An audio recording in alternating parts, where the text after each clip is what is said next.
going to be recorded? And the answer is absolutely yes. However, there are some special benefits for joining live. So don't go anywhere.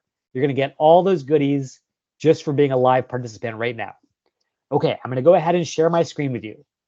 And what I want to start with is a little love for your awesome team, for Bill, for Carmel, for everyone on the alumni side who's working hard to bring you these series. So give them a nice emoji right in the chat. Let them know that you appreciate all their support. And then a little bit about your speaker today. I am coming to you as a very lucky professional myself. I started my career not in Silicon Valley, but actually in Brooklyn, where I was a kindergarten teacher of all things. But I always had this dream of breaking into tech, getting a chance to work at some of these cool companies. And I got that chance over the course of my career to be at Apple and Google. But there were two places that really rocked my world. The first one was getting a chance to work inside LinkedIn. And that's for the simple reason that as soon as I got there, I could see all these insider secrets, all these techniques that were really controlling our destiny as job seekers. And I don't want them to be secrets anymore, so I'm going to share them with you today.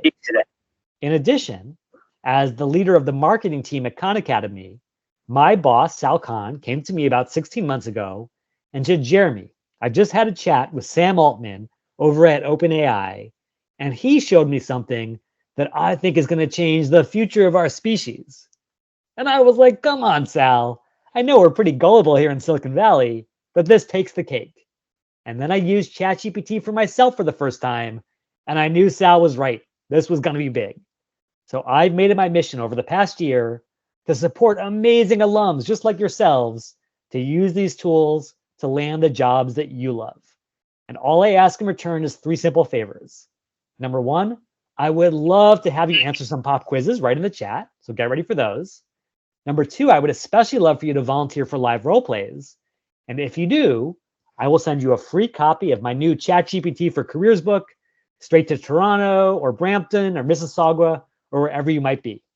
And then third and finally, the most important thing I can ask for is just for your engagement. Take everything you see on my screen, replicate it on your screen, and that way you burn these techniques right into your muscle memory so they're always there when you need them. Okay, with that said, time for the first pop quiz. If you had to guess how many resumes the average recruiter is juggling at any given time, whether it's HSBC, the Toronto Maple Leafs, Shopify, whatever the company might be, come to the chat right now and give me an A, a B, or a C. So A is about 100 resumes at once, B is 1,000 resumes, and C is a whopping 10,000 resumes. So come back to the chat, let me know what you think. Okay, Varun says C. Denier says B. Carmel says C. Julia says B. The B's and the C's are kind of duking it out. But I am very, very sad to say, as a former recruiter myself, that Varun, Carmel, Steluda, you were correct. If you look at the data, what it shows is very clear. The average recruiter has 30 to 40 open roles to fill. The average role attracts 250 resumes, and these poor recruiters are buried. So the next question is, how do they dig themselves out? And specifically, if you had to guess, how many seconds are they spending reviewing each resume on average? Is it A, 6 seconds, B, 25 seconds, or C, 60 seconds? And this time, I have to give you a massive shout out, Carmel and Bill, because your alums are on fire. Laura says A, Mark says A, Denier says A, Alaritza says A, and they are correct. The average recruiter is spending just a couple of seconds looking through that resume, trying to decide whether you're in or out. And so the big takeaway from today's session is, yes, it's tough to be a job seeker. Our jobs are hard, but it's also tough to be a recruiter. And so what I want you all to do is to understand what it feels like to be a recruiter so you can leverage those insights to figure out exactly how to get hired. And the first big insight is, let's get real. There is no recruiter left in the world who is reading every last resume, even at just 6 seconds a pop, because they are living in a world of LinkedIn, where with one click of their mouse, they can search 1 billion profiles and find the perfect talent. So my next question for you is, what are they searching for? Are they searching for specific degrees, for specific schools, or for specific job titles? And once again, Bill and Carmel, the George Brown team is on it. Because Mark says C, Edwin says C, Felipe says C, and indeed that is the truth. Inside LinkedIn, and this tool called LinkedIn Recruiter, every recruiter in the world is prowling for talent in one specific way. They want to know, what job can you do for me? And so what I want you to do is I want you to look at your own profile right now. And if it says something like recent grad from George Brown or George Brown alum, that's a great start, but it's not sufficient. Where I want you to be by the end of today's session is broadcasting a clear signal of where you're headed next that recruiters can use to find you. And to help you get there and to find the perfect path, I would love to take a couple of amazing volunteers from the George Brown community. All you have to do is come over to the chat, say, I'm in, those two magic words. Whoever puts those words in first will get the first copy of this book and everything you need to be successful. Liar. And so we're going to have Baheen as our first volunteer. Baheen, feel free to turn on your microphone. Everyone sends so much love Baheen's way for being our first volunteer. Welcome, Baheen. Hello. Hello, hello. How are you? Thank you. How are you? Doing well. Am I pronouncing your name correctly? Yes, absolutely. Behin. Behin. Okay, beautiful. And Baheen, tell me this. Are you a recent grad of George Brown? Did you graduate a while ago? Where are you in your George Brown journey? I graduated last April, so recently. That's fantastic. Less than a Congratulations. year. Wonderful. Thank you. Everyone send a lot But of I'm love. looking. Actually now I'm working my previous job and I continue that because I'm working as an office manager and it's a good job and it's a good position, but I'm starting to looking for like relative jobs that I studied at George Brown, which is architecture technology. Ooh, beautiful. Okay, let's find you that perfect role. And to do it, we're going to use the power of AI. So here's what I want everyone to do. Come join me and Baheen over in ChatGPT. If you've never used it before, the link is in the chat. And I'm also going to give you all of the prompts so you can try this on your side. Now, Baheen, have you ever used ChatGPT to explore different careers? No. Okay, Never. No worries. So watch what happens. You might come in here and say, what should I do with my career? If you put in a very generic answer like that, you're going to get a very generic response. It's basically going to say, hey, here are some very broad guidelines that will guide your path, but nothing specific, not the stuff that you need to be super successful. So we're going to have to do a little bit better. And what we're going to do is we're going to say, I'm a recent George Brown College alum.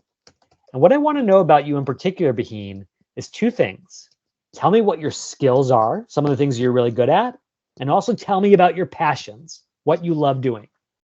Actually, what I'm doing good, what I'm good at is Revit, and I work as an architect for like 7 years of my life because I have my master's before I come to the George Brown's, but it was back at home. It wasn't here.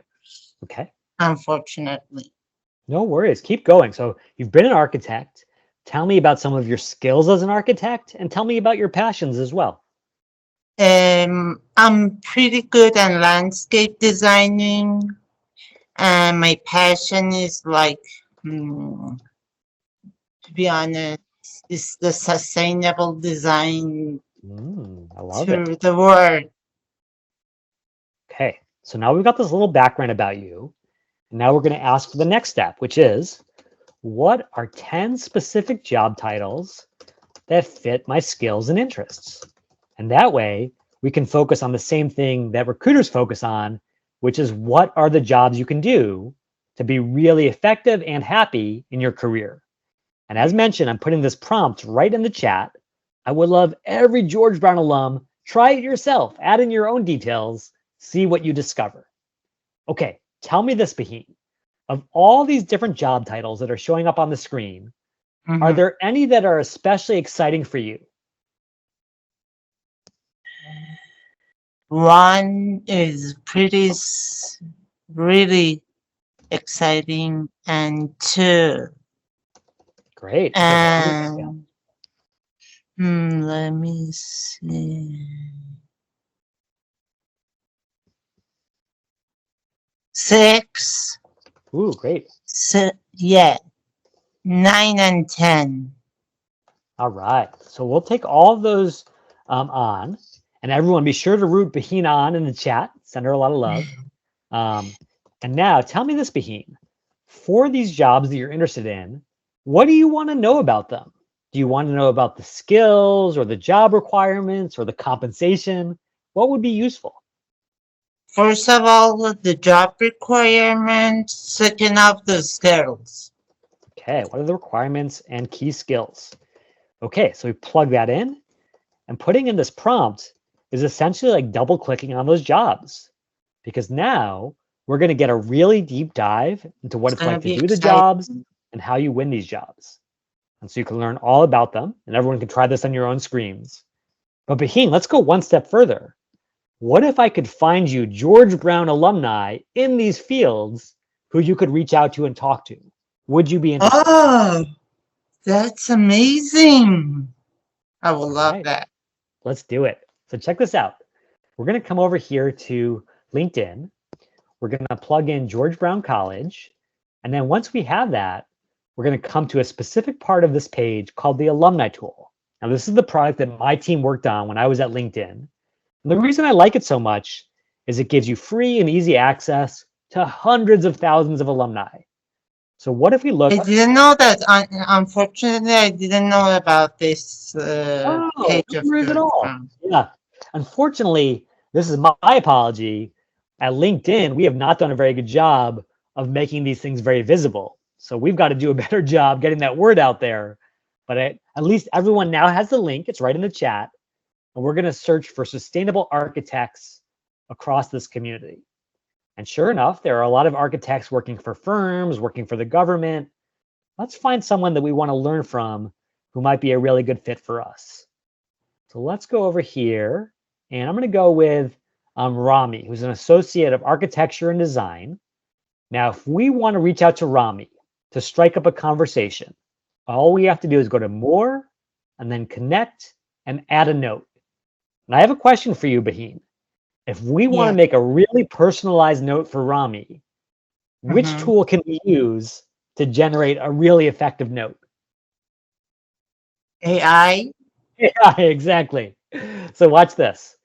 The easiest approach would be to say, hey, generate a LinkedIn message. However, as we've talked about, there's that idea of garbage in equals garbage out. And if we have a generic prompt, we're going to get a generic response. However, if we want to make ChatGPT way smarter and more personalized, all we've got to do is grab Rami's profile, his skills, his experiences, and now we come back and we say, rewrite that message to keep it under 300 characters, because that's the magic limit, and personalize it to this alum's profile. And watch what we do here, Baheen. We don't have to do any coding or any formatting. We just paste in the whole thing top to bottom. And then once we have that in there, it's going to really just go right through and figure out how to make this message so much more personalized. So now we've got this nice message. And again, the prompt is right there in the chat. And it's such a great way to get that conversation kicked off based on the things that you share. So that's a good start. But now, Baheen, one last question for you. When you chat with Rami, what can you ask Rami to decide if his path is a good fit for you? Sorry, I didn't get that. Oh, my apologies. So let's say that Rami says, yeah, let's say that Rami says, oh, Baheen, I'd love to chat with you. Let's schedule 15 minutes next week. So when that meeting comes up, what questions do you want to ask Rami to decide if his job is a really good fit for who you are? I don't know. Yeah. It's a hard question. Yeah. So what I was going to say is I would love the George Brown community to help you out here. Everybody come to the chat, Come on. suggest some ideas for Baheen. If you were in her shoes, what do you want to ask this alumni insider if you want to learn about his job and about that fit. So if you've got any ideas, put them in the chat. Help out your classmate. And one thing that I will mention, Baheen, is that ChatGPT, as Sean said, can actually be really helpful. So watch this. You say, generate 10 questions for Rami to help me understand if his role is a good fit for my skills and interests. Now, I'm curious, Baheen, do you think that we need to tell ChatGPT about you and about Rami? Or can we just ask this question? I have to tell about Rami. Right, right. But here's the good news. You've already done that because we pasted in his profile. So ChatGPT Ah, already knows about Rami. And it also knows about you because one of the first things we said is, here's my background, here's my interests. And so yeah. once ChatGPT has all that information, it can build on top of it. And so all we have to say is generate these 10 questions. And then sure enough, look at this. It's giving us all the information we need that's specific to Rami and specific to you and the things that you care about. And so if you want to figure out whether Rami's role makes sense for you, definitely think of it like a Venn diagram. Here's what Rami does. Here's who you are. Is there overlap, or are these two things disconnected? And if you do that, Baheen, I promise you, you're going to find a really great fit out there in the world. So thank you so much, Baheen. I can't wait to send you a copy of this book. Jeremy. Thank you so much. Thank you all the people in here. Thank you. It helps me a lot. Oh, my pleasure, my pleasure. And everyone, please send so much love to Baheen for being so awesome. And Thank you, then everyone. I see Bill sending in some hearts. I see some nice emojis. I'm going to Also, mute myself. Thank you. okay, you got it, Baheen. Great job. And then I was going to say the best way to keep the love flowing is to ask your own questions. So if you've got questions about, hey, Jeremy, how do I reach out to alumni the right way? Or which tools should I use? Put those questions in the chat right now, and I will answer every last question. So let's start with a question from Aliritza. Aliritza says, can you show again how you copied the profile from the LinkedIn page? Yes, Aliritza. So essentially, all you're doing is you're starting at the Please top. do that for me too, because I was just so nervous about like concentrating about that, and I didn't see what he's doing. Thank you. No worries. So all you Sorry. got to do, no worries. That's great. Start at the name and just copy all of this. So that way you're giving LinkedIn his headline, his employer, his location. And then I like to copy all the way down, at least through education. So that way you have a sense of what you share in common and the trajectory of his career. And if you hit Control C or Command C, if you have an Apple, and then come back to ChatGPT and hit Control V or Command V, you will have that entire profile to paste in without any coding or any tech knowledge. Okay, Wasim says, could you please share the initial prompt before asking ChatGPT to edit for 300 characters? Yes, absolutely. So let's show that prompt again. Basically, what I was showing was that I asked ChatGPT to generate a LinkedIn connection request. So I said, generate a LinkedIn message. The only thing that I would edit about this is rather than asking for a generic LinkedIn message, I would say, generate a LinkedIn message that is under 300 characters and that is personalized to this profile. And then I would paste in the profile. And now ChatGPT has all the parameters, everything it needs to be super effective. Great questions. Okay, let me give you all a little advice on using these tools the right way. And to make it really easy, I've broken it down to just 3 steps. GPT. Here's what those letters stand for. The G stands for generic, as in ChatGPT is a great generic tool. It's fast, it's free, it's easy, but it's not always the right tool for every job. Let me give you 2 exceptions. So let's say that in this case, Baheen decides, I really want to get this job. And she says, what is the salary for sustainable architects in Toronto in 2024? And you would think this would be an easy question for ChatGPT. Unfortunately, there's a problem. Its data only goes back to 2022, so this information is out of date. On the other hand, if you go to Gemini by Google or Copilot by Microsoft, and you put in the exact same prompt, this time, this tool searches the internet. So it's getting live current data to incorporate into the search. And so if you want to use Gemini, if you want to use Copilot, you will find way better cutting edge results for those kinds of tools. Here's Gemini, and then here's Copilot. Both are really good and free to use. Okay, next scenario is maybe you want to learn more about what does the research say about cutting edge architecture trends in sustainability. So you want to understand what are people discovering about the space. Now, ChatGPT can answer it, but there's a little problem. When it gives you all this stuff about carbon reduction and adaptive design, we don't know where it's getting that information from. Is it even true, or is it a hallucination? On the other hand, if we come over to perplexity.ai and ask the exact same question, this time we not only get an answer, we got the academic gold standard, which is we get footnotes and citations, so we can check the source and decide whether it's legitimate or not. So if you need to have a higher bar for the truth, come to Perplexity. It'll give you everything you need. Now, no matter which tool you use, you always want to prompt it the right way. And that means don't be generic. Don't put garbage in and get garbage out. Be specific. Be specific about yourself. Here's who I am. Here's the job that I want. And specific about your desired outputs. I need 3 bullet points or 5 job titles. And then finally, no matter what you get back, don't be afraid to talk back to the machine. Just like we showed you, when you push back on this tool and ask for more concise answers or more quantitative answers, you get better results. So the bottom line is, if you want to use AI the right way, GPT is your path to success. Okay, let's take some more questions here. Sean says, stop data as of December 2020. That was a question I had for you. Is there an update that you pay for? Okay, so Sean, the unfortunate reality is, even if you pay for ChatGPT Plus, which is $20 US a month, you will not get more up-to-date data, because to incorporate that new data into the model is a massive undertaking, which is why OpenAI doesn't do it very often. So rather than buying one of these tools, I would use Gemini or Copilot, because they will search the internet live and they will do it absolutely for free. Great question, Sean.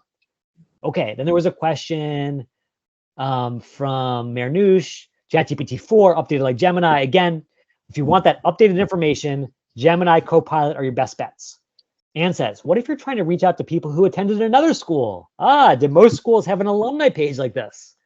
So let's say that Anne had 2 alma maters. Maybe Anne went to both George Brown and went to University of Toronto. Well, here's the beautiful thing. Every single university in the world has that alumni tool. So all you have to do is go over here to the University of Toronto page, click on the alumni tab, and you will get the exact same interface. And because my team worked on this, 10 years ago, we made sure that every university has that access. I'm just going to encourage everyone, please keep your lines muted throughout, unless you're the volunteer. That way we don't have any of that background noise, and it just keeps everything clear and easy for everyone else. Thanks so much. Okay, Volv says, how can you add a filter for alumni search by company, specific titles, or jobs? So Volv, I'm going to show you 2 quick ways to do it. The easiest way is to do it visually in the alumni tool. So for example, let me go back to the George Brown tool, just because that's more relevant. If I wanted to find George Brown alumni who were in a specific space, I might come over here and say, show me everyone who is in the marketing world, because I want to go into marketing. Show me everyone who's in the GTA, because that's where I want to stay. And then show me everyone who works at Scotiabank, because that's where I want to work. And if we apply all those filters, we go from 200,000 alumni down to 38 perfect alumni super fast. So just click those filters and you will get there ASAP. The one other workaround that I want to show you is if you're doing a general search using LinkedIn search box at the top, you can always do more advanced searches by going to all filters right over here on the right-hand side and choosing the things that you want. So you might say, show me everybody who's in Vancouver and who went to George Brown and who has sales somewhere in their title. And so we put in all those filters, we click show results, and voila, another way to get what we want, just through a slightly different interface. Great question. Okay, keep those amazing questions coming, you all. These are awesome. I have to tell you, Bill and Carmel, I am so happy I love to see these advanced questions. And now I've got an advanced question for you, which is, if you were a recruiter at Scotiabank, at RBC, at any top firm, and you had 1 billion profiles to look through, how would you tell if a candidate was a good fit? Is it A, the classes they took, B, the keywords they listed, or C, the grades they worked so hard to earn? Now, I know that A and C are both important, but you all are absolutely right. Manuel is saying B, Mark is saying B, Wasim is saying B, and indeed, that is the truth. Inside LinkedIn Recruiter, the specialized tool, recruiters are searching for keywords first and foremost. And to give you a taste of what that's like, I'm going to take you right into the belly of the beast so you can see how it plays out. Here I am as a recruiter looking for a project manager in Chicago with these skills. And lo and behold, here are my top candidates. And before I explain how they got here, let me explain why it's so important that they're here in the first place. Because chances are you've spent a lot of your career really begging recruiters to give you a shot. Here's my resume. Here's my cover letter. Just give me an interview. And now all of a sudden the tables are turned. As a recruiter, I'm going to go to Emily and Channing and Aubrey, and I'm going to beg them to consider my company. Imagine how sweet that would be. That's what LinkedIn Recruiter can do for you if you play your cards right. And as you will notice, there is one key pattern that is driving this algorithm first and foremost. And that is, you've already told me that the job title is the most important keyword. And so the most important section is always your headline, that little piece of text right below your name. Now, I know what you're thinking. You're like, wait a second, Jeremy. Do you want me to believe that my little headline is more important than my experience and my skills? And that is exactly what I need you to believe, because here's the dirty little secret straight from inside LinkedIn. LinkedIn's engineers have always had a hard time telling who's really good at a job, who's really focused, because it's so easy to game your profile. The only place where it's hard is your headline, because it's limited to only 220 characters, which makes that section harder to game, more authentic, and more important to the algorithm. And so with that insight in mind, I want to help one lucky George Brown alum ace that algorithm through a free profile makeover straight from a LinkedIn insider. If you want this opportunity, put in those two magic words, I'm in, and whomever is first gets the makeover, gets the book, and everything you need for massive success. And this time it's going to be Mark. So Mark, feel free to go ahead and unmute your line. And as Mark does that, everyone give Mark a massive shout out. Welcome, Mark. And Mark, feel free to unmute. Just let me know when you're online. Okay, going once, going twice. Mark, are you there?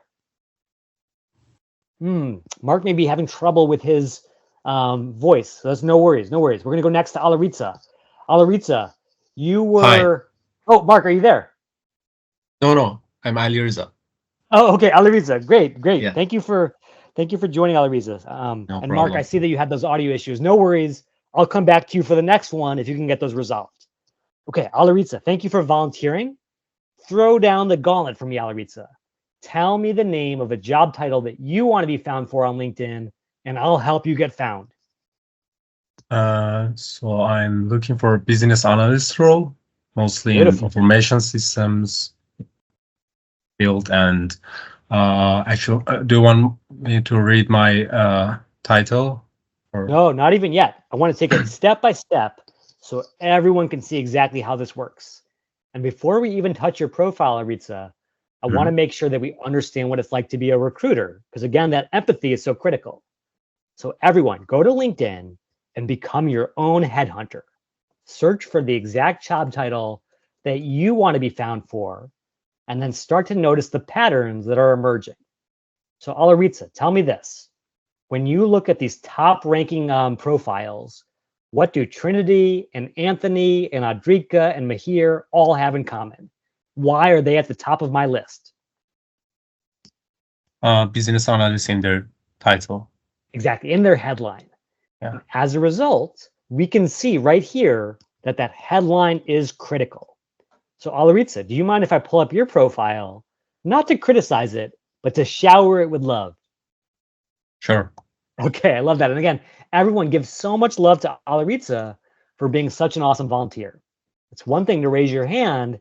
It's totally even more brave to share your whole profile with your class so they can learn from your example. So here's Alaritza's profile. And the first thing that I got to tell you is I love your headline. And why do I love it so much, Alaritza? I put the business analyst in Exactly. my, yeah. You have the exact job title you want to be found for in your exact most important section. But now I've got a big question for you, Alaritza. Have you already been a business analyst, or do you just want to be a business analyst in the future? I had a quite little experience in this industry, but not that much. I've recently graduated from a program in business analysis from George Brown, so I'm looking for a position at entry level. Got it. Okay, well, I love the fact that you had the confidence in your convictions to list that right there where it matters. But I know there are some people on the line right now, Alaritza, who are saying, I don't feel as confident. I don't want to call myself a business analyst if I haven't been a business analyst already. So question for you, Alaritza. What single word could we put right here, right before business analyst, that would make it absolutely true? What modifier could we add there? Junior, aspiring, exploring business analyst roles, seeking business analyst internships, passionate about business analysis, emerging, like Gladys and Manuela said. And here's the beautiful thing. It doesn't matter which modifier you choose. They are all equivalent in the eyes of the algorithm, because the algorithm is a heat-seeking missile. All it wants to know is, do you have your most important keyword in your most important section? Yes or no? And so what I want every George Brown alum out there to do is please update your profile right away. Include a clear sense of where you're headed, and you will start to discover that you're found for those roles more and more. So that's step number one. Now, Alaritza, let's go back to the recruiter's view. How many people are applying for jobs in this particular field? 5 million and 700,000. That's right, more than 5 million, right? So it's tough for you as a job seeker. It's also tough for the poor recruiter, because there's no recruiter in the world who wants to look through 5 million profiles. So imagine that you were a recruiter, Alaritza. Beyond just filtering for job title, what else would you filter for to find the best talent in this space? The specific skills I'm looking for. Exactly. For that position. You want to know, are these people able to walk the talk? Can they actually do the job, or are they just calling themselves a business analyst?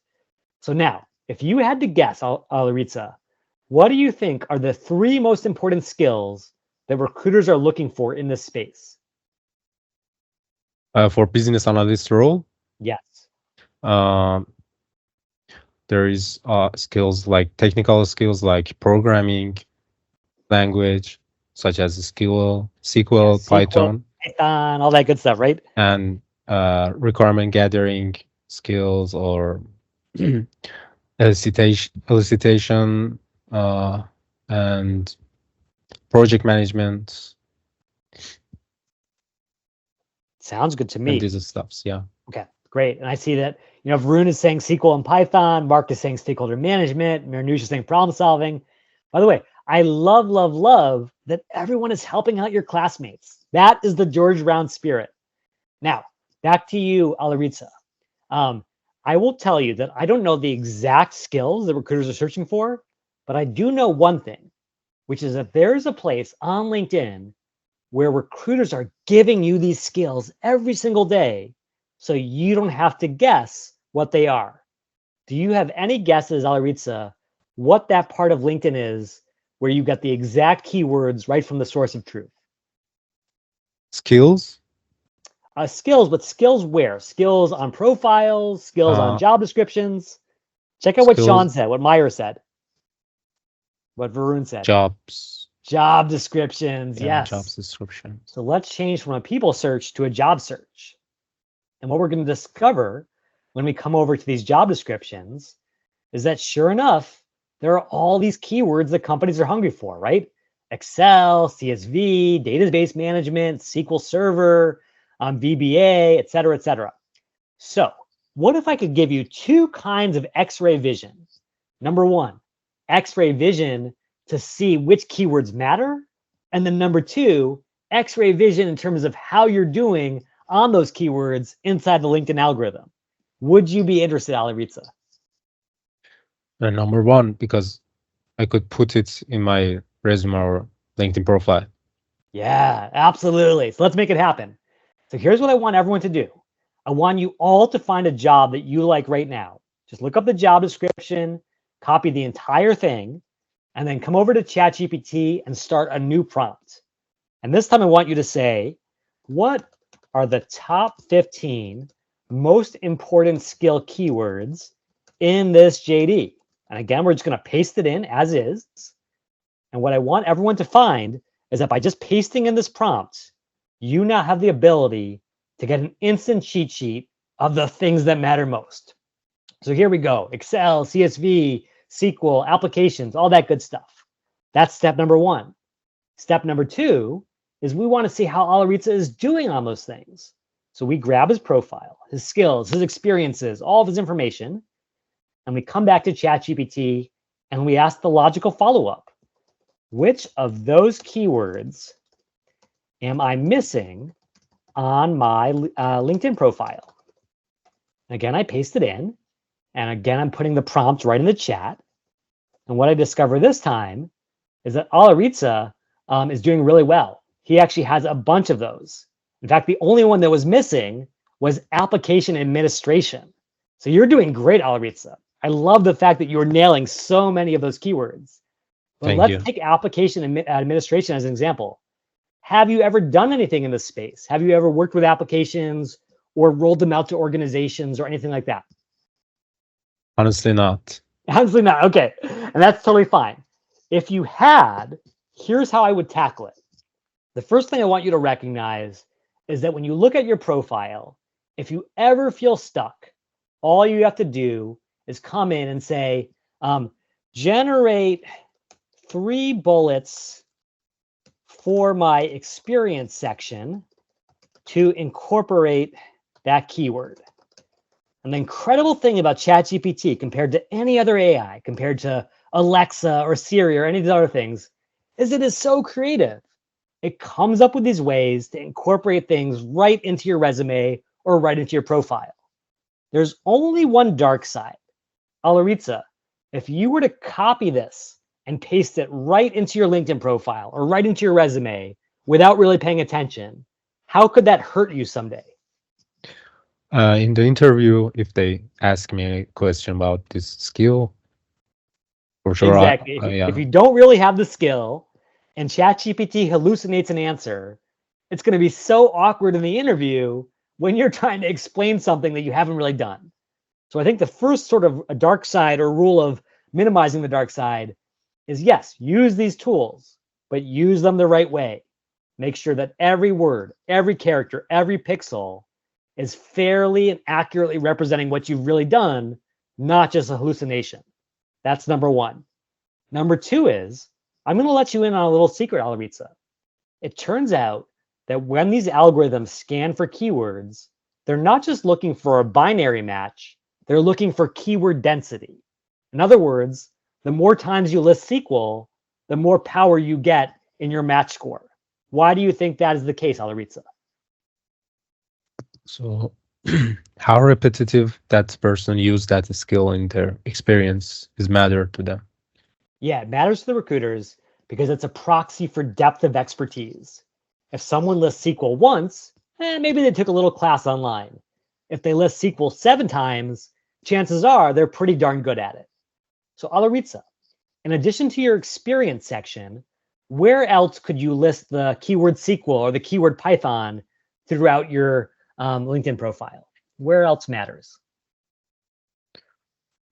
I put You it actually in got it there. skills and yeah, everywhere. Yeah, so let's talk through everything. So you've got it in your headline, which is amazing. Obviously, your headline is fairly limited in terms of characters, so you can't include every keyword. But check out your about section. You have 2,000 characters to work with, and Alaritza, you are using those characters beautifully. And for anyone who feels like, oh, I'm not really sure how to use the about section, check this out. If you come to my profile, you will see that I have built an about template that speaks to your two audiences. Number one, it's got a list of all my most important keywords. And number two, it's got a list of all the things that gives recruiters a reason to believe in me and to understand my passion for the space. And so if you want to win over those two audiences, the algorithm and the human recruiter, just use my template. It's right in the chat, and you can paste it into your profile and edit it to your heart's content. So that's your about section. And then Alaritza also mentioned skills. And I have great news for you, Alaritza. Just 2 weeks ago, LinkedIn lifted the cap on the number of skills from 50 to 100, which means that you have 54 blank skill slots that you can fill up with all the keywords you need and get that keyword density. How does that sound, Alaritza? Yeah, thank you. I didn't know it's a new Yeah. update. Yeah, thank you. Yeah, absolutely. And LinkedIn is always changing these things. And I'm going to show you something at the end that will always keep you up to date. Now, there's only one last thing, Alaritza, which is we've talked through this whole process. The recruiter comes in, they filter for job title, then they filter for skills. But at the end of the day, they have to choose someone because they can't choose everyone. They can't choose 83 candidates to invite to interviews. So if you were a recruiter, Alaritza, how does your algorithm work? What are you looking for when you scan through profiles that tells you someone's going to be awesome? Any guesses? Or if anyone knows, put it in the chat. What do you think humans look for when we look for quality? Okay, no, it's a tough one. Sorry to ask. Just wanted to see if anyone knew. And so the reality is that recruiters are under tremendous pressure. As we talked about at the very beginning, they have dozens of roles to fill, thousands of resumes, and 1 billion plus profiles. So what they have to do is they have to figure out who is going to be most likely to perform well in the future. And the best predictor of future performance is past performance. So you were right, Edwin C. It's all about results.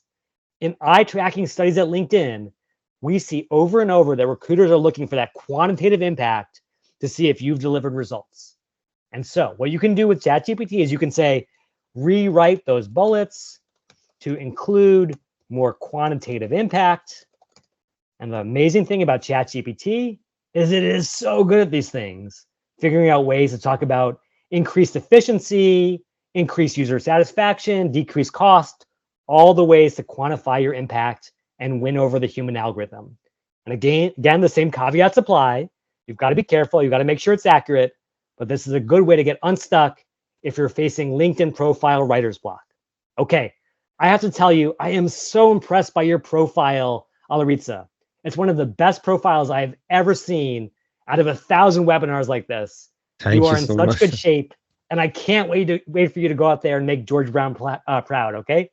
Actually, I took your course earlier. Yeah. Beautiful. Beautiful. That's Oh why my I goodness. think. Okay. Well, I won't take credit for it because I think it all takes guts and courage on your side. But I will tell you, if I was hiring a business analyst in Toronto, I would be very, very impressed and very likely to click on your profile. Beautifully done. Thank you so much. Okay, everyone, give Alaritza so much love in the chat for being so brave, so generous. And then keep those questions coming. If you've got questions about the cover photo or the headshot or LinkedIn endorsements, put those things into the chat and we'll take every last question. And I saw a great question from Varun, which is like, hey, Jeremy, you forgot to give me that prompt. And my apologies. Here it is. Let's go to a question from Tugsi. What should be the maximum skill number? Should we write all 100? Well, I will tell you a little hack, Tugsi, which is that if you paste in not just one job description, but 20 job descriptions or 30 job descriptions, ChatGPT can actually scan through all those JDs and instantly pull out the top 100 most common keywords. So I would fill up every last skill, but don't just guess at them. Instead, use the job descriptions to inform your decisions and focus on the ones that matter, assuming you have that skill, of course. Great question. Okay, Felipe says, what if I have a few different job titles? How do you separate them in your headline? Absolutely. So in this case, if Alaritza had said, I want to be a business analyst or I want to be a data scientist, all you've got to do is you've come in here and you say, passionate about business analysis and exploring data scientist opportunities. And now you get credit for both of those keywords in your most important section. The only limit on this, Felipe, is you don't want to have more than 3 job titles listed. Because if you have 4 or 5 or more, that is a massive red flag to recruiters to say, hey, Felipe is not serious. He wants to be an entrepreneur. He wants to be a data scientist. He wants to be a product manager. He's completely scattered all over the place. So try to limit it to 2 or 3 job titles at most, just to show recruiters that you're pretty focused. Great question, Felipe. Okay, I think that does it for questions for now. Oh, Wasim says, what if you haven't found your niche? Okay, so Wasim, I'm going to direct you right back to the very last section that we talked about, which is all about exploring what's possible. So Wasim, I want you to go to ChatGPT as soon as possible to do some of those searches that we talked about with Baheen, where you're going to dig in and start to understand what's a good fit for your skills, what's a good fit for your passions, and then talk to the George Brown alumni in those roles to decide if they're really a good fit or not. That's where you want to start, Wasim. Then you build the profile. Okay, Ellie says, profile picture. Are there any AIs that I can use for that? Yes, Ellie. Oh my goodness. So it turns out that when recruiters are going through that LinkedIn recruiter tool, they are spending a lot of time looking at photo because we're all humans. We're all a visual species. We all want to intuit, are you friend or foe? Are you going to be a great teammate or are you going to be a great pain in the butt? And so to make sure your photo is sending the right signals, here's a great little hack. I want everyone to come over to the site called Snapper. The link is in the chat.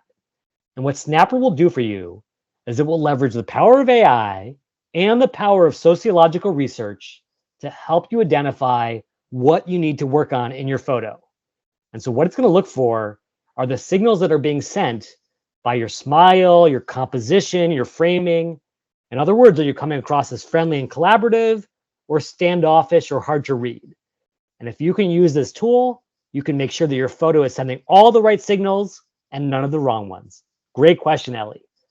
Okay, let's see here. Bridget says, how do you control who sees your profile on LinkedIn, especially when you're looking for a job? So let me mention 2 things here, Bridget. The first one is that if you're looking at your profile, what you can do here is you can control how public it is. So if you go to public profile and URL in the right-hand corner, you can come in and you can tell it, I want to be visible to everyone or just first-degree connections. I want to turn this on or turn that off. Now, I would argue that in general, you want all these things on as much as possible because that way Google can find them, recruiters can find them, and you just get access to more opportunities. But obviously, everyone has to decide for themselves what's the right balance between opportunity and privacy. Now, the other thing I want you to know is if you are currently employed and you say, Jeremy, all that stuff you just showed me looks really good, but I can't really change my headline. What if my boss sees? Let me show you a great workaround. If you come to open to work right here at the very top, you can share the exact same signal. This is the job I want. This is where I want to work. This is when I want to start working. And you can share it only with recruiters. And you can even exclude all the recruiters who work at your current company so the HR department doesn't rat you out to your boss. So please, please, please, even if you can't change your profile itself, at the very least, turn on the signal because it sends the signal to all the right people, none of the wrong people. Great question. Okay, with that being said, let me now give you a quick crash course in the dark side of AI. And again, I've got this mnemonic for you called the ABC. Sorry about that. Sorry to interrupt me. About that point, so it said if you do recruiters only, would it not put the recruiters at your current company? Yeah, how did you exclude, let's say I'm working at RBC, how would I exclude RBC from saying recruiters? Yeah. So here's how it works.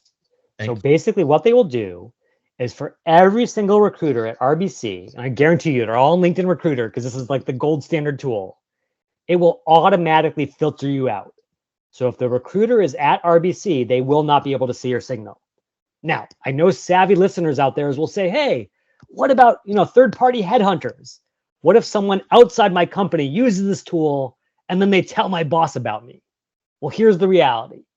Headhunters only make money when they keep employers and job seekers happy, when they can form that beautiful match. So it would be devastating to a headhunter's business if they were going around ratting out job seekers to their current employers. So I have never heard of a single instance of anyone being discovered or ratted out by anyone as long as they turn on this flavor of the tool. Great question, and thank you for helping me clarify that. Thank you. All right. So here we go. Dark side of AI, the ABCs, starting with A. Now, we've already talked about this with Alaritza, but essentially, AI wants to please you so much that it will bend the truth of reality to give you what you want. As an example, if you say write a resume for a career coach, everything looks good at first glance, counseling, leadership development, career development. But what you might miss is that the 8th bullet point is pastoral care, whatever the heck that is. Not even OpenAI's own engineers can explain these hallucinations because it's a black box to their own creators.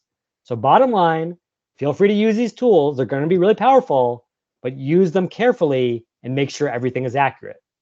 B is for bias. And one of the most challenging kinds of bias is temporal bias.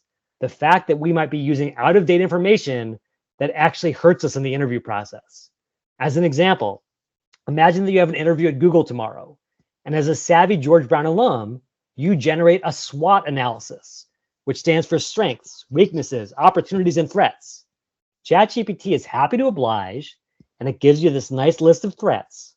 But the more you look at it, the more you have this nagging feeling that something is missing. What could it be? What's that biggest threat to Google these days? Oh, right. The biggest threat to Google these days is actually ChatGPT itself. Now, of course, ChatGPT didn't know that back when it was trained in 2022 because ChatGPT didn't exist yet. But the reality is that if you're going to be going into any kind of situation where you need to know what's going on, don't get caught up with outdated data. And then finally, I know someone asked us in the chat earlier, what about confidentiality? What about that Samsung engineer who got fired because he leaked out data about a new product that showed up on a competitor's screen? Well, if you want to avoid that same fate, you definitely want to check out incognito mode. Here's how it works. You come to your name in the lower left-hand corner, you click settings, and then you come to data controls. And there are two things you want to turn off here. The first is chat history, because you don't want your data stored. And the most important one is chat training, because you do not want your data incorporated into the model. And if you turn off these two things, you've got a little more peace of mind because ChatGPT is not grabbing your data and it's not using it to sell itself to other companies.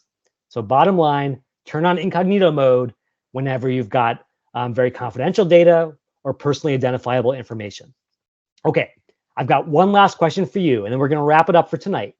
And that is, if you were doing the hiring, if you were the big boss, and you had to choose someone from the Simpsons cast to hire, would you prefer Homer, his daughter Lisa, or his boss, Mr. Burns?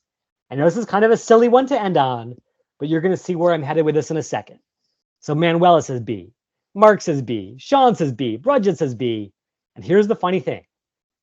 Sociologists have done the same experiment around the world, and it turns out that regardless of geography, regardless of culture, we all tend to prefer Lisa. Now, why is that? It turns out that as humans, we are hardwired to focus on two things when we evaluate others. One is competence. Do you know what you're talking about? Are you good at the job? But the other is warmth. Would I want to work with you? Would you be a good member of my team? And as a result, it's not enough to be a really smart interviewee or a really nice interviewee. You've got to be both. And to make sure you're nailing both, I'm going to show you two powerful tools to prepare for competence and for warmth.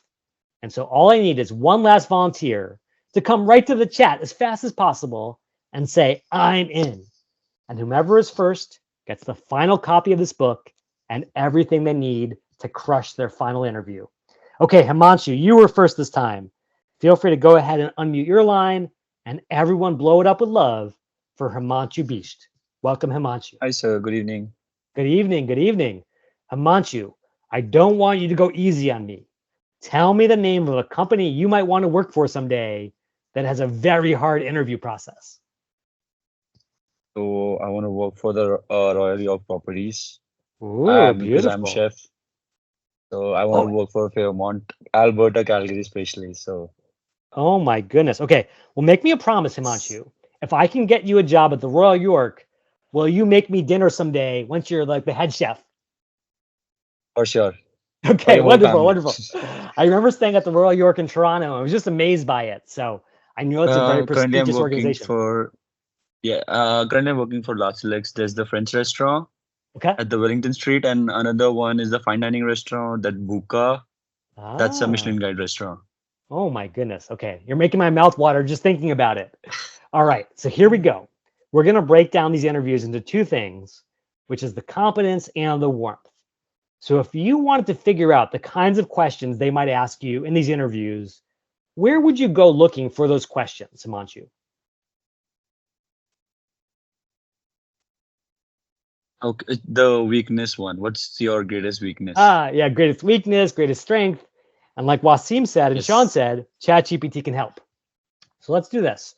Let's say Royal York chef job, just to start with a job description. And I don't know if we'll be able to find the exact job, but actually, here's executive chef, Fairmont Royal York. That's pretty cool. Let's grab this job description. And wow, this is a massive job description. Oh my goodness. Let's grab the whole thing. That's why I'm Yeah. planning to only do the sous chef job, not the executive right Okay, now. okay. Maybe we're That needs thinking a a lot of few experience. a few jobs down the line. But in any case, we'll say, what are the most likely interview questions for this JD?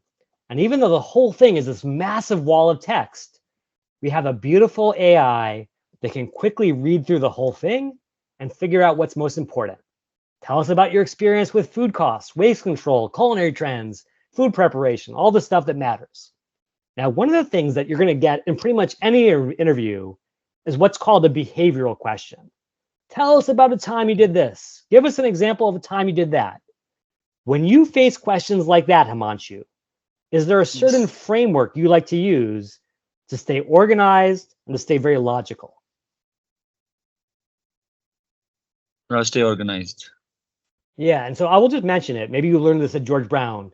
There's something called the STAR method. Yes, Helia, you nailed it. And also the Oh, SMART method, as Wolf said. STAR stands for situation, task, action, result. In other words, what were you dealing with? What did you do about it? How did you drive results? And so what you can do is you can say, hey, generate a STAR answer for number 11, drawing upon my CV. And the funny thing here is I don't actually have any culinary experience, but I'm just going to paste in my CV just in the interest of time to see how it works. And the beautiful thing about ChatGPT is it knows about the STAR method. And so it can generate situation, task, action, result to get you organized and to make sure that you have a very clear, competent answer to deliver.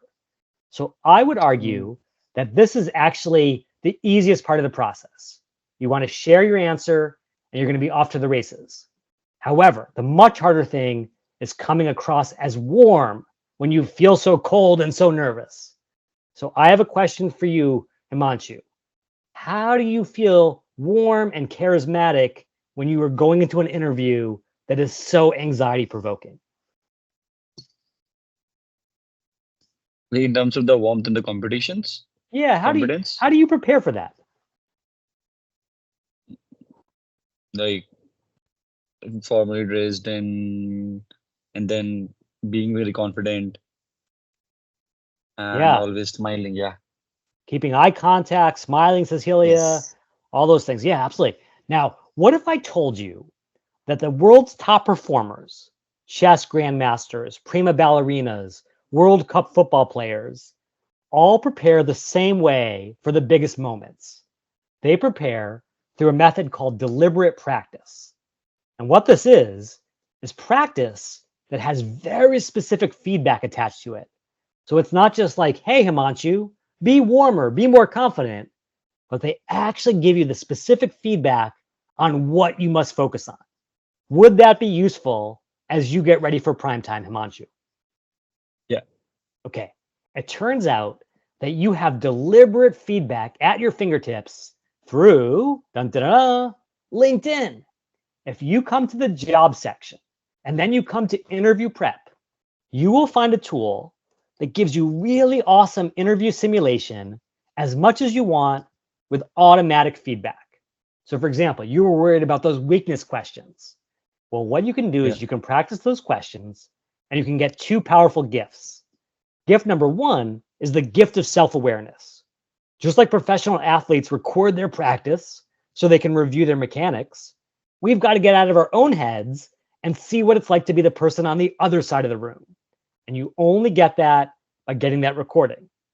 And then number 2, just like world-class coaches, LinkedIn is going to give you specific, deliberate feedback.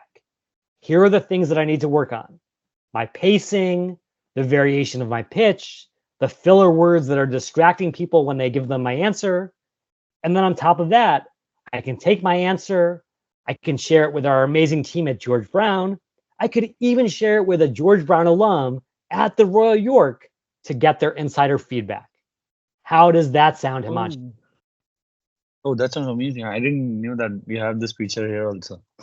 Yeah, not only is this feature here, but it's free and it's unlimited. So everyone feel free to grab that link in the chat because it is live right now and available for your practice as soon as you want it. And I've got to tell you, Himanshu, I am so impressed by you because I know that the culinary world is a tough one, but I know that you're going to crush it out there. And I can't wait to celebrate your success. Oh, thank you so much. Beautifully done. Okay, I apologize that we're a little bit over time. Those questions have been coming in, which is amazing.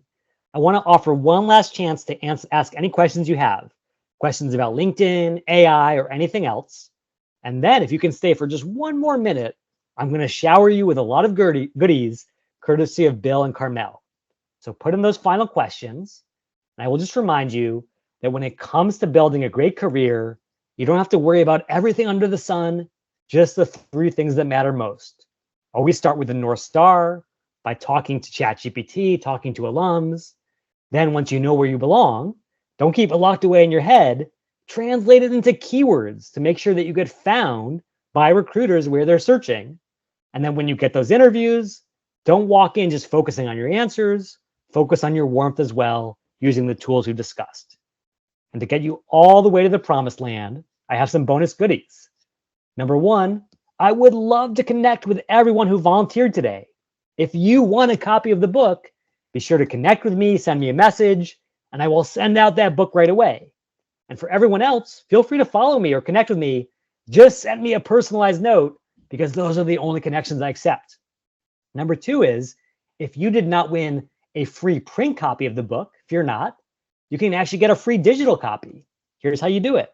You come over to Amazon, you sign up for a free trial of Kindle Unlimited or Audible, and then you download the book and cancel the trial right away, but you still keep the book forever for free with my compliments and those of Jeff Bezos. So a little Amazon hack for you. And then finally, a massive shout out to Bill and Carmel for getting you the only LinkedIn masterclass in the world designed by LinkedIn insiders. So if you want to go really deep into the algorithm to understand what's happening on the inside and how you're doing, you can get access to all of that for free forever through the link in the chat. As a big thank you to Bill and Carmel for making that available. Please send them some love. Okay, before we move on to one last crazy thing, I want to answer some questions. So Shravani says, is it necessary to have open to work on the job seeker's profile? Absolutely not, Shravani. You do not have to come into your profile and turn this on so everyone can see it. What I would recommend is, at a minimum, turn it on so recruiters can see it because they're your most important audience, but it's totally fine to get rid of that green banner. So choose this variety if in doubt. Great question. Okay, Ann says, can you please show again the things you turn off for privacy? So again, Ann, there's no one-size-fits-all recommendation here because it all depends on your personal preference for opportunity versus privacy. That being said, if you want to optimize for the maximum amount of opportunity, I would turn all of these things on.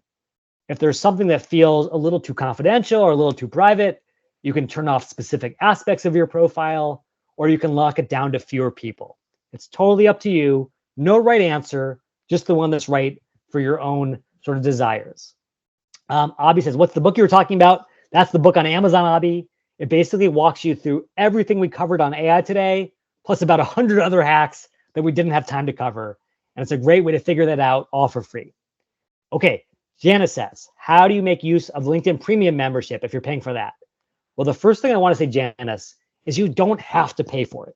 It turns out that LinkedIn Premium, as nice as it seems, basically only does stuff that you could also do for free. As an example, a lot of people buy LinkedIn Premium because they want to message people on LinkedIn. Well, here's the problem with LinkedIn messages. People may not always see them. Maybe some people are logged out of LinkedIn or they forgot their password.